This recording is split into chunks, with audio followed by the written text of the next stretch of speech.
ہاں میرا لیڈر در بدر ہونے کے لیے تیار نہیں ہے، وہ کھڑا ہے، وہ ڈیل نہیں لے رہا، وہ کہتا ہے میں کھڑا ہوں، میں نہیں جاؤں گا، ملک چھوڑ کے نہیں جاؤں گا، لیکن کچھ لوگوں کو چھوڑ کے جانا پڑتا ہے، کچھ گئے ہیں، میں برا نہیں کہتا، ماضی میں بہت سی لیڈرشپ جلا وطن بھی ہوئی ہے، لیکن جو آپ کے ساتھ ہوا ہے آپ وہی گڑھا پھر کھود رہے ہو. یاد رکھنا جو بوتے ہو وہ کاٹو گے. آج جو کرو گے یہ دنیا مکافات عمل کی جگہ ہے. آج آپ عمران خان صاحب کو ٹانگنے کے لیے، ان کو ملٹری کورٹ کے حوالے کرنے کے لیے جس طریقے سے پاس کرنے کی کوشش کی جا رہی ہے، اغوا کر کے آپ حکومت ڈک کر کے اپوزیشن کی تعداد میں ڈال کے حکومت کی تعداد بڑھا رہے ہیں. تو آپ بیسیکلی کیا کر رہے ہیں؟ جو حکومتی ممبران ہوں گے وہ اپنی حکومت کی لان ٹو کریں گے. آپ بیسیکلی چیف جسٹس کو، ملک کے وزیر اعظم چاہے وہ کوئی بھی ہو، اس کے آگے سبسروینٹ کر رہے ہیں. اگر وزیر اعظم پاکستان چیف جسٹس کو نامنیٹ کرے گا تو اسلام کا کانسیپٹ ہے قاضی علی السلطان. قاضی سلطان کے اوپر طاقتور ہوتا ہے، وہ ہر کسی سے پوچھ سکتا ہے. جب آپ اس کے طریقہ انتخاب کو چینج کر رہے ہیں، ضروری ہے کہ آج ہم یہاں مل کے بیٹھیں، آپ ان آئینی ترامیم کو سیوان میں لائیں، اس پہ مہینہ 2 مہینے بحث کریں. ہم انشاءاللہ اس کو وہ بہتر کر کے دیں گے کہ آئین پاکستان کا نظارہ دنیا کرے گی. اس میں بنیادی انسانی حقوق کا تحفظ بھی ہوگا، اس میں سویلین سپریمیسی بھی ہوگی، لیکن اس میں آزاد جوڈیشری بھی ہوگی. اور یہ فوج بھی ہماری دشمن نہیں ہے. ایک دن اگر فوج نہ ہو یہ ملک نہیں رہ سکتا. لیکن فوج جب اسٹیبلشمنٹ جب سیاست میں آتی ہے، وہاں پھر قائد اعظم کا فرمان کا روک ہے. جو سٹاف کالج کوٹہ میں نے کہا تھا کہ policy is a domain of surveillance and you are supposed, آپ نے implement کرنا ہے. You are supposed to implement the orders, the policies of the federal government of the civilians. Policy ہم نے بنانی ہے، مل کے پاکستان کو مضبوط کرنا ہے. لیکن اگر یہ نہیں کرو گے، اغوا کاری جاری رہے گی، ابڈکشن جاری رہے گی، ڈس اپیئرنس جاری رہے گی. آج یہ پورے ایوان میں پیچھے دیکھ لیں، آپ تو بیٹھے، یہ میرے پیچھے پورا ایوان خالی ہے. آج جناب ڈپٹی اسپیکر صاحب دہشت گرد کھلے پھر رہے، قاتل کھلے پھر رہے، ڈاکو کھلے پھر رہے، لیکن ایمنیز اپنی جان بچاتے پھر رہے. یہ کرسیوں پہ آپ کے بھائی بہن بیٹھا کرتے تھے اور پھر آئیں گے انشاءاللہ.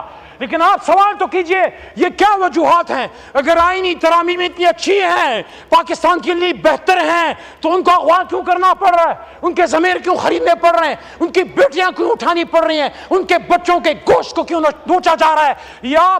یہ آپ کسی کے بدن کے گوشت کو نہیں نوچ رہے، آپ سیاست کے اس مردہ ضمیر بدن کو مزید تاریک کر رہے ہیں. آپ مت نوچنے دو سیاست کے اس چہرے کو، مزید جتنا نوچ چکے وہ کافی ہے، اور شہادتیں مت دینے دو اور پاکستان کو تباہ مت ہونے دو. آخری بات، اے چاند یہاں نہ نکلا کر، یہاں الٹی گنگا بہتی ہے.